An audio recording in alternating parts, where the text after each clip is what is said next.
The year 2020 will go down in history as... No, actually it won't. Nobody will ever want to remember this. Not only this year, but in the last years we've seen many things happen in the world that might make you feel uncomfortable if you're different from the mainstream or if you happen to be a foreigner. Now, interestingly, at the same time, the last decade has brought tremendous progress and possibilities in terms of mobility and being able to choose the country you want to live in. Well, then again, all up to 2020. We've also seen huge migration waves, especially in Europe, not only in the context of the refugee crisis, but also just among European countries. In the country where I'm from, Croatia, for a while, seemingly most popular thing to do was to move out of Croatia. So, in case you've been thinking about moving to another country, this video might help you weigh the pros and cons for doing it.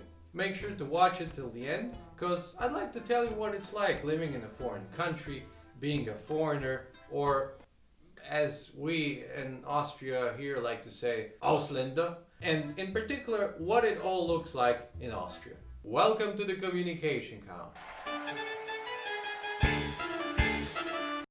People often migrate from less wealthy countries to the more prosperous ones. And many do it out of mere necessity, because they can't find well-paid jobs, and even because the same jobs might pay double or triple or even quadruple abroad. Or even because they don't get enough people clicking that like button or leaving comments, so they go broke and end up homeless. In other words, for many people, especially those with families, it's not something that they want to do, but that they have to do. But for the younger generations, it's more of something people want to do to live a better life or to see more of the world. And that was my story as well. As a matter of fact, my life in Croatia was pretty good in itself. I was studying there. In the summer I worked as a tourist entertainer. I had a bunch of friends and my parents were just a 2-hour bus ride away. That's why I can't help but sometimes wonder what my life would have been like if I had stayed in my home country. And very often I catch myself comparing the two countries and the life in them. So, what is it like being a foreigner? Well, the first very big factor is if you can speak the language of the country or not. And also, perhaps even more important, your attitude to learning a new language. Or, to put it simply, in German, Spracherwerbeinstellung. Just kidding, that word doesn't really exist. Although technically it could. If you happen to already speak the language, you will probably have a much easier time in every regard.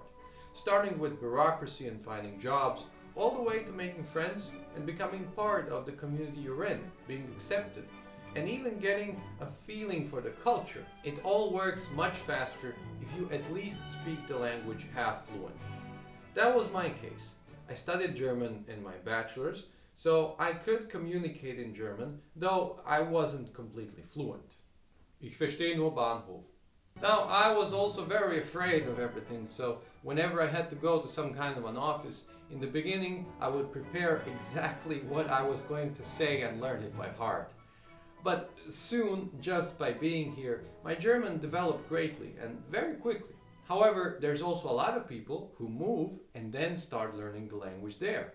A big plus here in Austria is if you come as a student, the first year you're sent to a German language course and only after that you start your studies. And all of this is of course not easy because you mostly learn just basic stuff in the language course and then you start studying in German. But with hard work it's completely doable, and I have a lot of friends here who finish their degrees this way. But here is where your attitude to language is extremely important. What some people do is studying the foreign language, but they spend all their free time only hanging out with the people from their own country. And of course, there is nothing wrong with that, but you can't get fluent at a foreign language if you don't speak it in your free time. And this probably has to do with the fear of making mistakes and perhaps thinking that people will maybe laugh at you. But that never really happens. When people see that you're trying to speak their language, they appreciate it very much and they don't mind you making any mistakes. They might correct you so that you correct the mistakes, and that only helps you. But sometimes they don't even notice it, because after all, everyone makes mistakes, even in their own mother tongue. So ultimately, once you accept the fact that making language mistakes is not a big deal, and that it's actually the only way forward, because on the other side, the only way not to make mistakes is by not speaking at all. So once you accept that fact, that's when you start getting better at a tremendous pace. On the other side, in Germany and in Austria, you can also actually get by without learning German. If you speak English, people will most of the time understand you and be able to talk with you. And if you're a member of one of the significant minorities, there will probably always be someone who speaks your language, even in major public institutions. However, it can be difficult to find a job without proper language competences. Proper language skills. If you're in coding or some kind of digital marketing or in the startup world, you can find something, but even then it's not really easy. And in that case, it can be even quite difficult advancing in your career. In addition, I feel that native Germans and native Austrians also see you more as one of their own, and you get in on so many more inside jokes when you can speak their language, even if it's not completely fluent. And interestingly enough, sometimes some of my Austrian friends do call me foreigner or make fun of my German, but that's only because we're so close and they know that I get by here in Austria perfectly fine just like them. And they would have never done it otherwise. Or at least I hope so. But then again, sometimes I also call them Bauer, which is kind of like hillbilly or redneck. So I guess that makes it even. But seriously, in 4 years of living in Austria, I've never felt discriminated against in any way.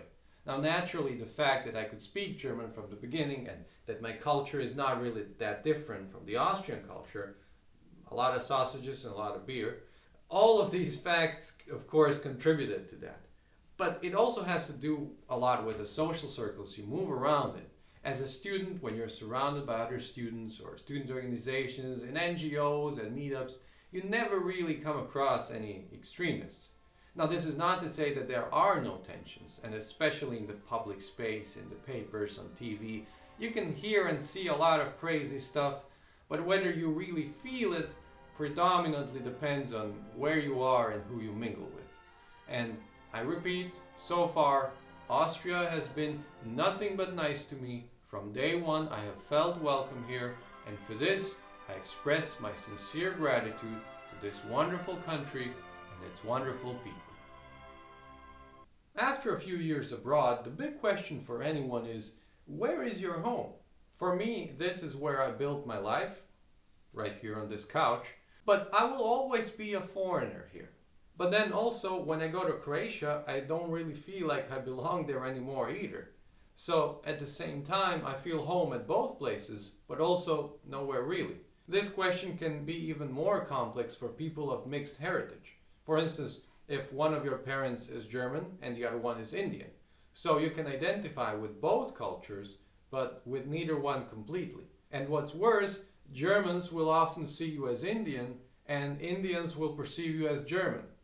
As for me personally, though I moved away out of my own curiosity and ambition, sometimes I really miss Croatia. I've spent the first 22 years of my life there, and that country, the culture, and the people are a big part of me. In Austria and Germany, life is much more comfortable. You can be so much more relaxed with your money. The bureaucracy works better. You know, Germans and Austrians think that their bureaucracy is bad. Well, you should go live in the Balkans for a week. Trust me, you'll love the bureaucracy here. So it's a wonderful place to live in, and the people are really great. Wonderful people. But there are also things that you can't get anywhere else but in the Balkans. Like the Balkan hospitality. You go visit someone's house and they don't let you leave before you had a stroke from all the food you had. Or swearing. Trust me, these European swear words, in the Balkans, that's what you tell your children when you kiss them goodnight. or generally the attitude. In the Balkans, whatever the problem is, the attitude is, oh, we'll manage, just relax. Well, then again, maybe that's why things don't really work. But whatever the case, we live in a wonderful time in which you're not bound to live in the country you were born in, but you can simply choose, especially here in Europe. If you're open, if you're hardworking and a bit courageous, you can move almost anywhere and build a life there. And there are so many intriguing, exciting places out there. And moving to a foreign country is just so much more than just visiting it on a travel. You get to really know the people. You see how they live, how they think, what they talk about. You become friends with them. You see what occupies them in their daily lives.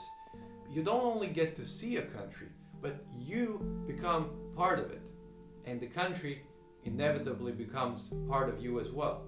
And that is a beautiful, enriching experience. And the best thing, which is also what my mom would always tell me whenever I was going somewhere, when I was going away from home, and especially when I was moving away, well, if you don't like it, you can always come back. Well, my friends, that's it from me and my mom. I hope you like this video, and I'd really love to hear your experiences. Where are you from? Where do you live? Where would you live if you could choose anywhere in the world? Share your thoughts with others in the comments. If you're interested also in tips and tricks for developing your soft skills, make sure to also check out my other show, Tips and Tricks for Introverts, on this same channel every Tuesday. There I talk less nonsense and more constructive, solid stuff. Check it out, yeah. And there was also something else that I wanted to mention, but I really can't remember now. Thank you, my friends, and have a great day.